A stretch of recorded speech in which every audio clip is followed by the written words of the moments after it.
And congratulations to the class of 2017. That's some achievement.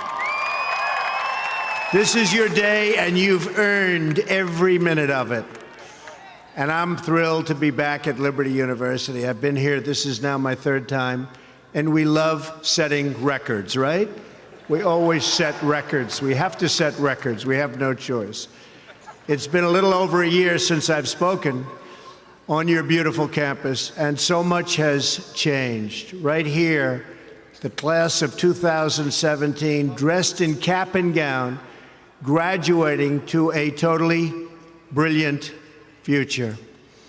And here I am standing before you as President of the United States. So I'm guessing there are some people here today who thought that either one of those things, either one, would really require major help from God.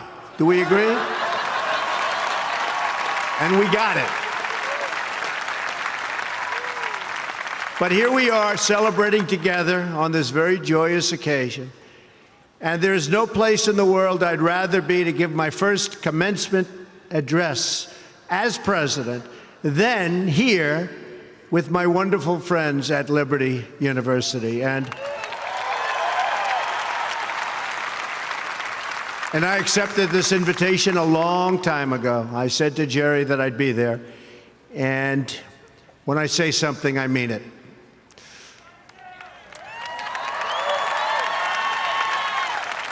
I want to thank President Jerry Falwell and his incredible wife, Becky.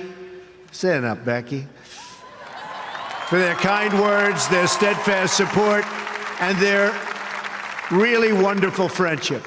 Let me also extend our appreciation to the entire Falwell family, Trey, Sarah, Wesley, Laura, and Caroline. Thank you for everything you do to make this university so exceptional. One of the truly great schools. Most importantly, to our new graduates, each of you should take immense pride in what you have achieved. There's another group of amazing people we want to celebrate today, and they are the ones who have made this journey possible for you. And you know who that is? Nobody. You forgot already. You're going to go out, you're going to do whatever you're going to do. Some are going to make a lot of money. Some are going to be even happier doing other things. They're your parents and your grandparents. Don't forget them. You haven't forgotten yet, have you? Never, ever forget them. They're great. And especially this weekend, let's make sure we give a really extra special thanks to the moms. Don't forget our moms, because graduates, today is your day. Today is your day. But in all of this excitement, don't forget that tomorrow is Mother's Day, right? I had a great mother. She's looking down now, but I had a great mother. I always loved Mother's Day. We're also deeply honored to be joined by some of the nearly 6,000 service members, military veterans, and military spouses who are receiving their diplomas today. Would you please stand? Please stand. Wow.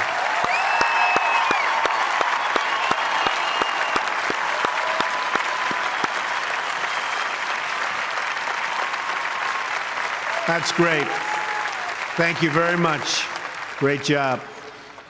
We're profoundly grateful to every single one of you who sacrificed to keep us safe and to protect God's precious gift of freedom. It is truly a testament to this university and to the values that you embrace that your graduating class includes so many patriots who have served our country in uniform. Thank you very much. To the class of 2017, today you end one chapter, but you are about to begin the greatest adventure of your life. Just think for a moment of how blessed you are to be here today at this great, great university, living in this amazing country, surrounded by people who you love and care about so much. Then ask yourself, with all of those blessings and all of the blessings that you've been given, What will you give back to this country and indeed to the world? What imprint will you leave in the sands of history? What will future Americans say we did in our brief time right here on Earth? Did we take risks? Did we dare to defy expectations? Did we challenge accepted wisdom and take on established systems? I think I did, but we all did, and we're all doing it. Or did we just go along with convention, swim downstream so easily with the current, and just give in because it was the easy way, it was the traditional way, or it was the accepted way? Remember this: nothing worth doing ever, ever, ever came easy.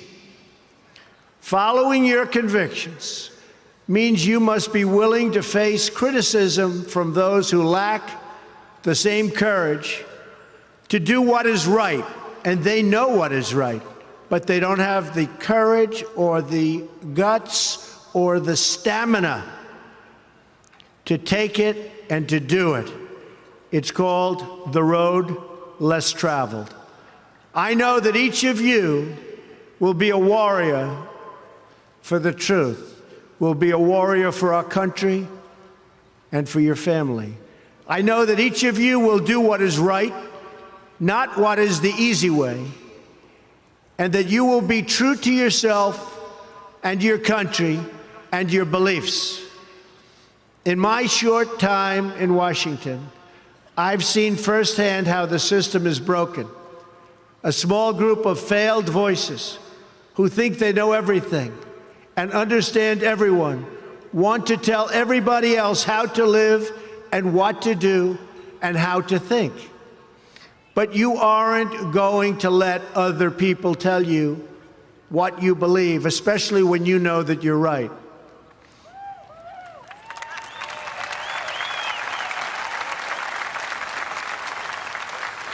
And those of you graduating here today who have given 500,000 hours of charity last year alone, unbelievable amount of work and charity, and few universities or colleges can claim anything even close.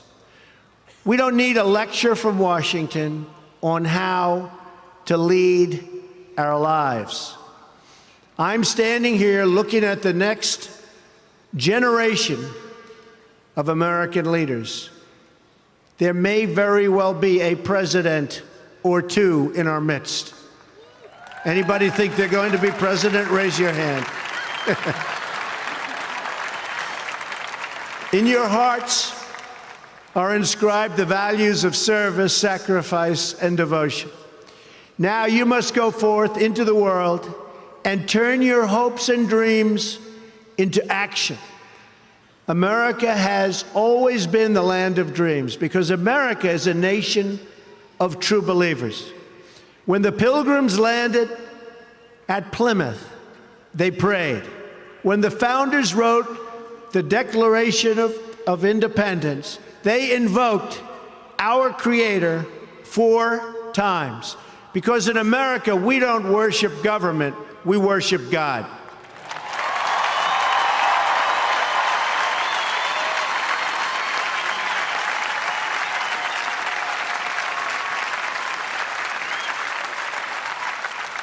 That is why our elected officials put their hands on the Bible and say, "So help me God," as they take the oath of office. It is why our currency proudly declares, "In God we trust."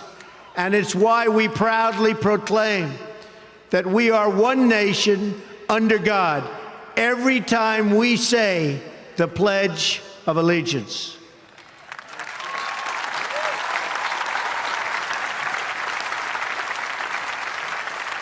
The story of America is the story of an adventure that began with deep faith, big dreams, and humble beginnings. That is also the story of Liberty University. When I think about the visionary founder of this great institution, Reverend Jerry Falwell Sr., I can only imagine how excited he would be if he could see all of this and all of you today, and how proud he would be of his son and of his family. In just 2 days, we will mark the 10th anniversary of Reverend Falwell's passing. And I used to love watching him on television, hearing him preach. He was a very special man.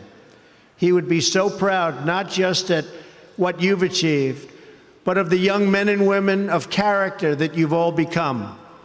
And Jerry, I know your dad is looking down on you right now, and he is proud. He is very proud. So congratulations on a great job, Jerry. Reverend Falwell's life is a testament to the power of faith to change the world, the inspiring legacy that we see all around us in this great stadium. This is a beautiful stadium, and it is packed. I'm so happy about that. I said, how are you going to fill up a place like that? It is packed, Jerry.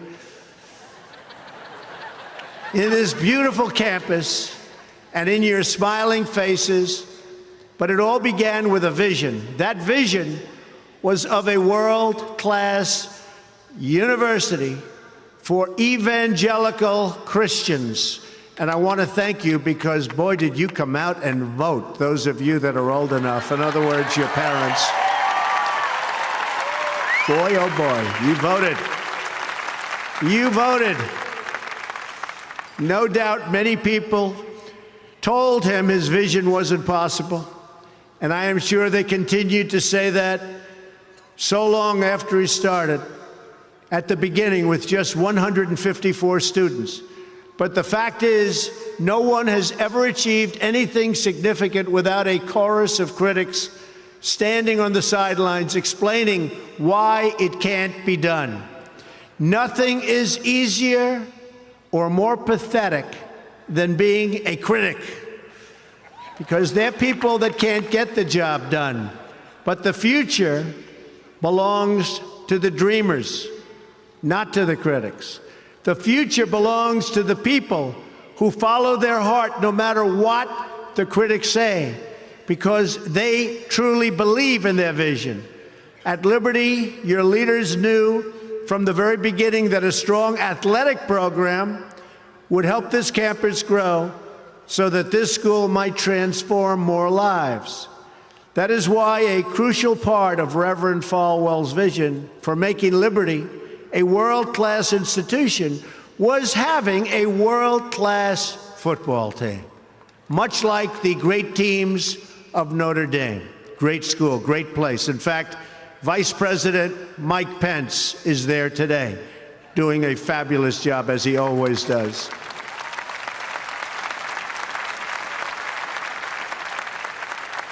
A few years ago, the New York Times even wrote a story on the great ambitions of the Liberty Flames. That story prompted a longtime president of another school to write a letter to Jerry. It's a letter that Reverend Falwell would have been very, very pleased to read.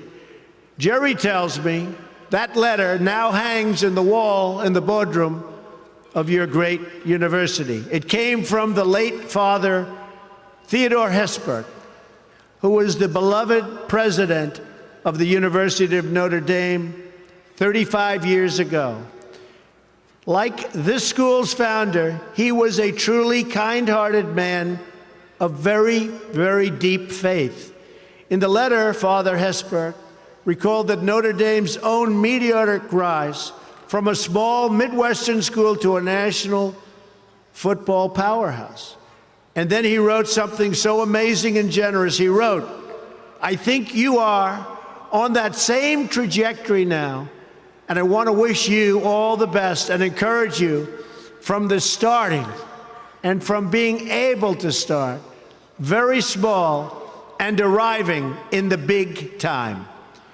Thanks to hard work, great faith, and incredible devotion, those dreams have come true. As of February of this year, the Liberty Flames are playing in the FBS, the highest level of competition in NCAA football. Don't clap. That could be tough.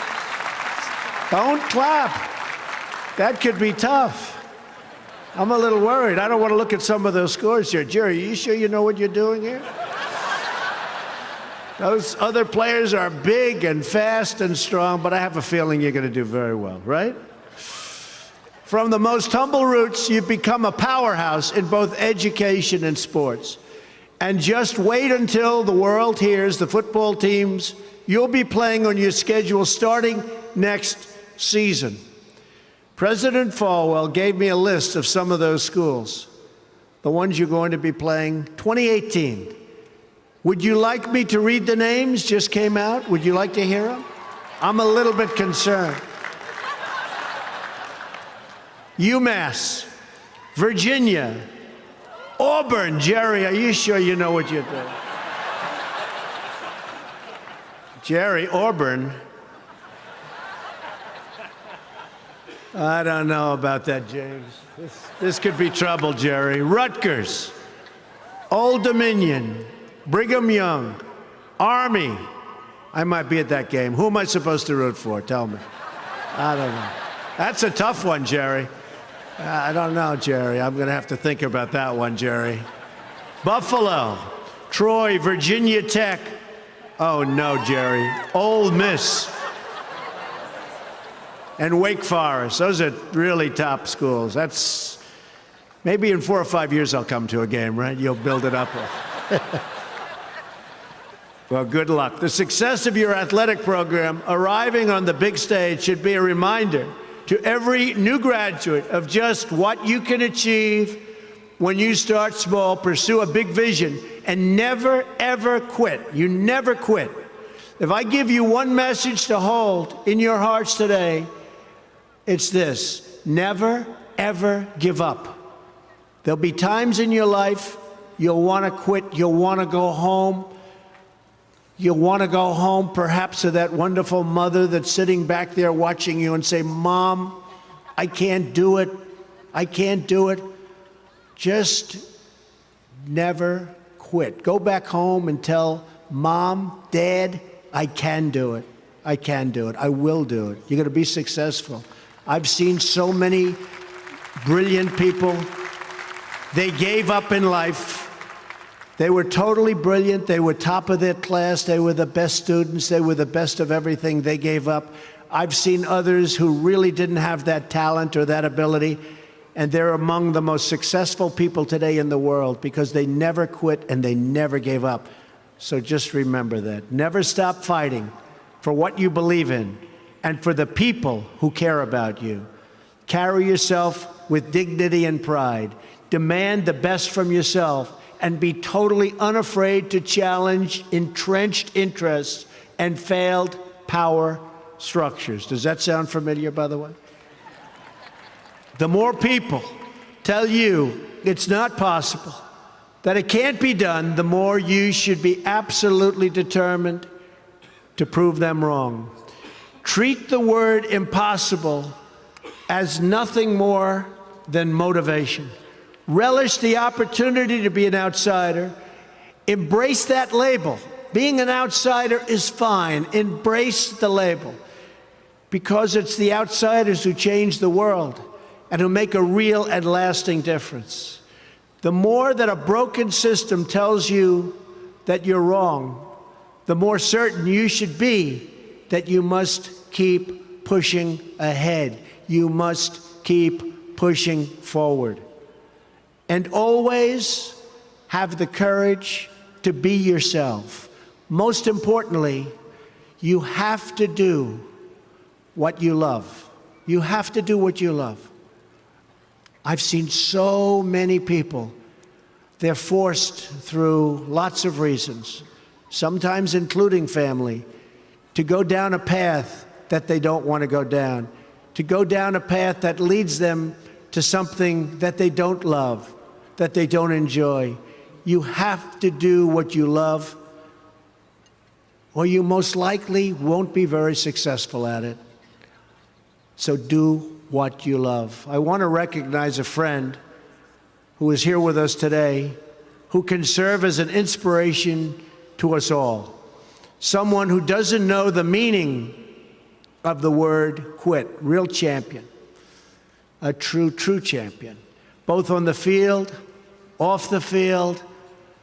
He's a Hall of Fame quarterback for the Buffalo Bills. Really a good friend of mine, an amazing guy. Jim Kelly. Where's Jim? He's here someplace. Where's Jim? Stand up, Jim. What a great man. Jim Kelly. He was tough.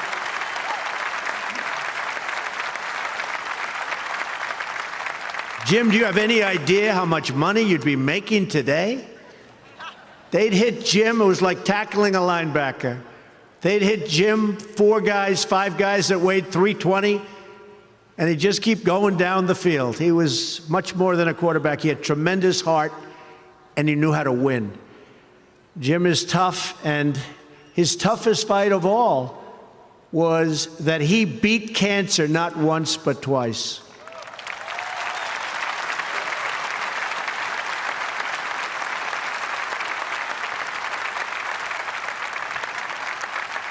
And I saw him and his incredible wife as they were in a very low moment. Jill, very, very low moment. And it was amazing the way they fought. It didn't look good. I would have said, maybe it's not going to happen. But there was always that hope because of Jim and Jim's heart. But I want to just say it's great to have you here today, Jim, and these people are big, big fans. And if you could get a young version of Jim Kelly, you'll be beating a lot of teams, Jerry. So, interestingly, though, I said, I wonder what Jim's doing here. His daughter, Erin, crosses the goal line to you and today with you. So, Erin, stand up. Where are you, Erin? Where is Erin? Congratulations, Erin. Congratulations. Graduating from Liberty. Great choice. Thank you. Liberty University is a place where they really have true champions. And you have a simple creed that you live by, to be really champions for Christ. Whether you're called to be a missionary overseas, to shepherd a church, or to be a leader in your community, you are living witness of the gospel message of faith, hope, and love. And I must tell you, I am so proud as your president to have helped you along over the past short period of time. I said I was going to do it, and Jerry, I did it. And a lot of people are very happy with what's taken place, especially last week. We did some very important signings. Right, James? Very important signings. America is better when people put their faith into action. As long as I am your president, no one is ever going to stop you from practicing your faith or from preaching what's in your heart.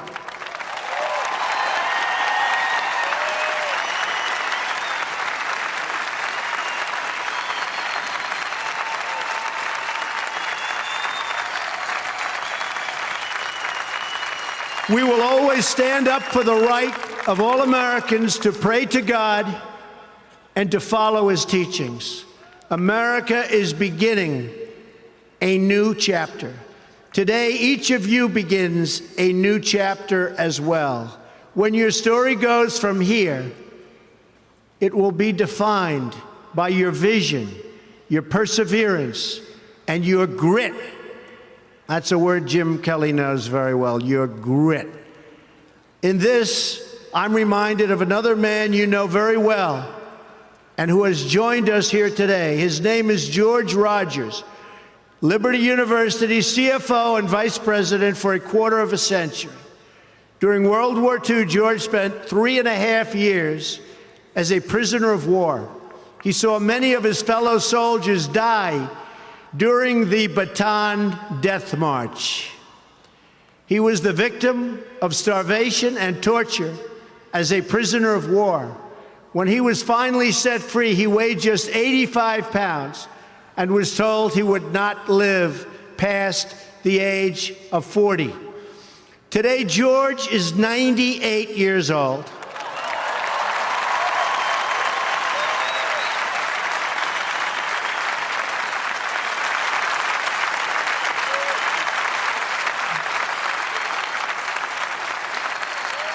Great.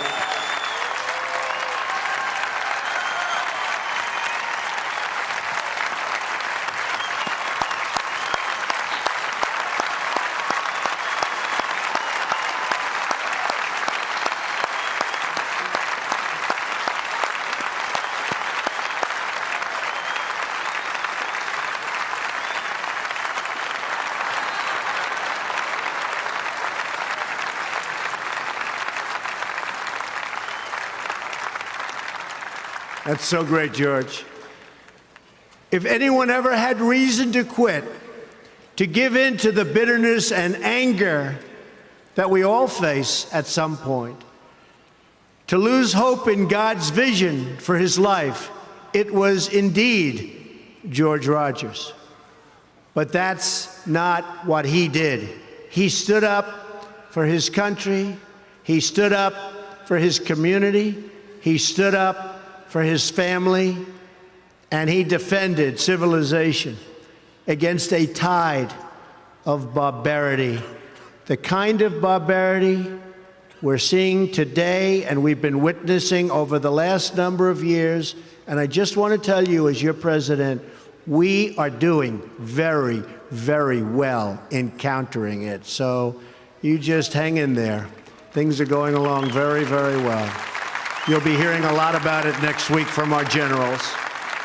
Things are going along very, very well. Through it all, he kept his faith in God, even in the darkest depths of despair. Like so many others of his generation, George came home to a nation full of optimism and pride and began to live out the American dream. He started a family. He discovered God's plan for him and pursued that vision with all his might, pouring his passion into a tiny college in a place called Lynchburg, Virginia. Did you ever hear of that? Lynchburg? We love it. Do you like it? We like it, right? I flew over it a little while ago. It's amazing, actually. What started as a dream with a few good friends, he helped shepherd into the largest Christian university in the world. Just look at this amazing, soaring, growing campus, and I've been watching it grow because I've been a friend of Liberty for a long time now, Jerry. It's been a long time. Thanks in great part to George's financial stewardship. Hundreds of thousands of young hearts and souls have been enriched at Liberty and inspired by the Spirit of God. George, we thank you and we salute you, and you just stay healthy for a long time, George. Thank you.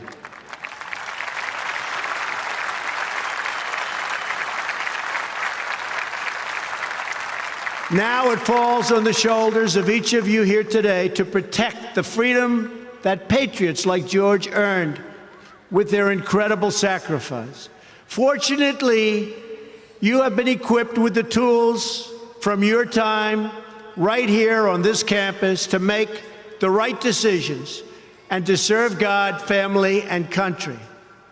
As you build good lives, you will also be rebuilding our nation. You'll be leaders in your communities, stewards of great institutions, and defenders of liberty.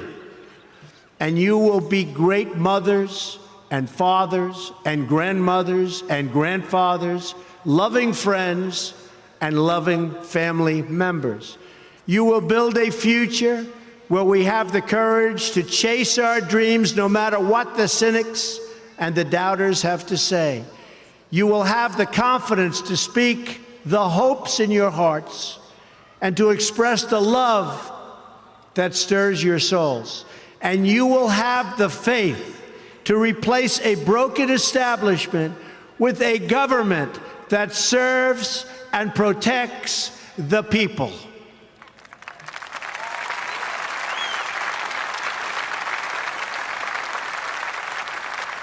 We must always remember that we share one home and one glorious destiny. Whether we are brown, black, or white, we all bleed the same red blood of patriots. We all salute the same great American flag. And we are all made by the same Almighty God. As long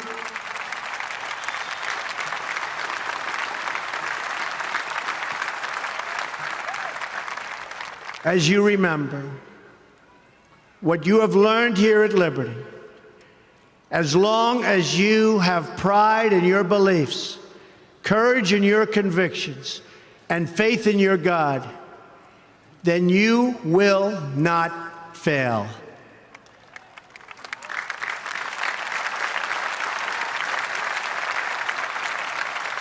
And as long as America remains true to its values, loyal to its citizens, and devoted to its Creator, then our best days are yet to come. I can promise you that.